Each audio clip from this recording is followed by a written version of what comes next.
Hello everyone, জ্ঞানজ্যোতি coaching সেন্টারের পক্ষ থেকে তোমাদের সকলকে জানাই স্বাগত। আমি অসীম দাস আবার চলে এসেছি তোমাদের সোশ্যোলজি ক্লাসেস নিয়ে। তোমরা যারা আমাদের ওয়েস্ট বেঙ্গলের আন্ডারে বিভিন্ন ইউনিভার্সিটির যে কলেজগুলোতে পড়াশোনা করছো, সোশ্যোলজি নিয়ে পড়াশোনা করছো, তাদের জন্য বলি আমার ক্লাসটা কিন্তু তাদের জন্যই। আর আমাদের জ্ঞানজ্যোতি কোচিং সেন্টার কিন্তু তোমরা যারা বিভিন্ন কলেজে বিভিন্ন বিষয়ের সাথে যুক্ত হয়ে পড়াশোনা করছো, তাদের জন্য কিন্তু আমাদের জ্ঞানজ্যোতি কোচিং সেন্টার থেকে কিন্তু ক্লাসেসগুলো দেওয়া হচ্ছে। তো তোমরা যারা টিউশন চাচ্ছ বা তোমরা যারা পড়াশোনাটা কিভাবে করবে বুঝতে পারছো না, ভালো মতন পড়াশোনাটা করতে পারছো, তোমাদের চিন্তার কোনো কারণ নেই। আমাদের জ্ঞানজ্যোতি কোচিং সেন্টার কিন্তু অনলাইন ক্লাসেস এবং পিডিএফ নোটসের মাধ্যমে কিন্তু তোমাদের জন্য ক্লাসেসগুলো নিয়ে এসছে। ঠিক আছে, তো তোমরা যারা জানতে চাচ্ছ কি করে এই ক্লাসেসগুলো করবে, তারা অতি অবশ্যই এখানে দুটো নাম্বার দেওয়া আছে 6295916282 এবং 7076398606। এই দুটো নাম্বারে তোমরা আমাদের সাথে যোগাযোগ করে কিন্তু তোমাদের অনলাইন ক্লাসেসগুলো নিতে পারো। ঠিক আছে, তো দেখো আজকে আমি তোমাদের সোশ্যোলজির যে টপিকটা নিয়ে আলোচনা করব সেটা হচ্ছে অবজেক্টিভস অফ রুরাল ডেভেলপমেন্ট, মানে গ্রামীণ উন্নয়নের উদ্দেশ্য। ঠিক আছে, তো আজকের আমাদের এটা হচ্ছে টপিক। তো দেখো আমি ক্লাসটা শুরু করছি। ঠিক আছে, দেখো এই যে গ্রামীণ যে অবজেক্টিভস যেগুলো আছে, যে গ্রামীণ উন্নয়নের যে উদ্দেশ্যগুলো হচ্ছে, সেগুলো কি করে হয়, এর মেন উদ্দেশ্যগুলো কি?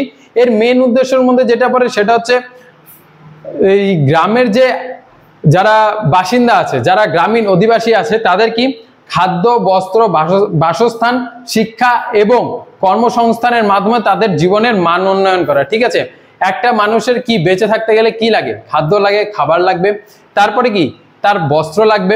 ঠিক আছে, তারপরে তার কি লাগবে? একটা বাসস্থান লাগবে, তারপরে কি লাগবে? তার একটা সুন্দর একটা শিক্ষা লাগবে, এবং শিক্ষা গ্রহণের পরে তার কি লাগবে? একটা ভালো কর্মসংস্থান লাগবে, যাতে সে তার পরিবারটাকে চালাতে পারে বা সুন্দরভাবে আমাদের সমাজে বসবাস করতে পারে। এই জিনিসগুলো যদি একটা মানুষের যদি দেওয়া হয়, তাহলে কিন্তু তার জীবনযাত্রার মান কিন্তু উন্নয়ন হয়ে যাবে। এইভাবে কিন্তু আমাদের গ্রামে কিন্তু কি করা হয়, গ্রামীণ উন্নয়নের কিন্তু মেন উদ্দেশ্য হচ্ছে এটা, যে একটা মানুষকে প্রথমে খাদ্য, তারপর বস্ত্র, তারপর বাসস্থান, তারপর শিক্ষা এবং তারপর কর্মসংস্থানের মাধ্যমে তাদের জীবনযাত্রার মান উন্নয়ন করা। ঠিক আছে, এবং সেকেন্ড যেটা আছে সেটা কি, একটা গ্রামীণ সমাজে কি একটা সমাজ ব্যবস্থা ন্যায় প্রতিষ্ঠা করা এবং প্রত্যেকের জন্য সমান অধিকার প্রতিষ্ঠা করা হচ্ছে গ্রামীণ উন্নয়নের একটা উদ্দেশ্য। ঠিক আছে, যে একটা যখন সমাজ গঠিত হচ্ছে, সেখানে কি দরকার? সেখানে একটা ন্যায় বিচারের দরকার, একটা ন্যায় ব্যবস্থার দরকার। ঠিক আছে, মানে একটা সমাজ যখন গড়ে ওঠে, সেখানে তো একজনকে পরিচালনা করতে হবে এবং সেখানে বিভিন্ন সমস্যা হতে পারে, সেখানে ন্যায় বিচারের ধারণা এবং সকলকে সমান অধিকার দিতে হবে। এই জিনিসটা প্রতিষ্ঠা করাও কিন্তু আমাদের গ্রামীণ উন্নয়নের একটা মূল উদ্দেশ্য। এবং কি বলছে, উৎপাদনের হার বৃদ্ধি। উৎপাদনের হার বৃদ্ধিটা কি?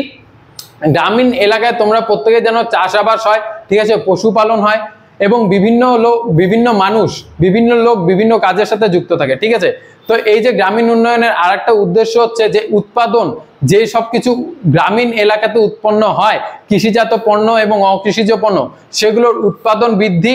এবং এই উৎপাদন বৃদ্ধির মাধ্যমে কি এই যে গ্রামীণ এলাকার যে মানুষজন আছে, তাদের যে দরিদ্র অবস্থা আছে, সেই দরিদ্র অবস্থাটাকে হ্রাস করে গ্রামীণ উন্নয়ন করাটাই হচ্ছে গ্রামীণ উন্নয়নের একটা মূল উদ্দেশ্য।